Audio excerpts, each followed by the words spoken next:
Para to sa mga mag-reels pa lang na mag-open ng dashboard para hindi kayo matulad sa akin.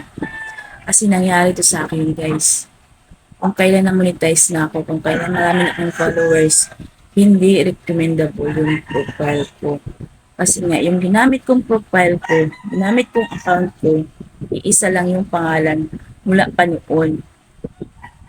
Kaso lang, may mga nakatag pala sa akin noon, nung una kong mga account, may nakatag pala sa akin ng mga pangit na videos. Hindi ko nabura kasi nga luma na, matagal na yun eh. Pero iisa lang yung name na ginamit ko.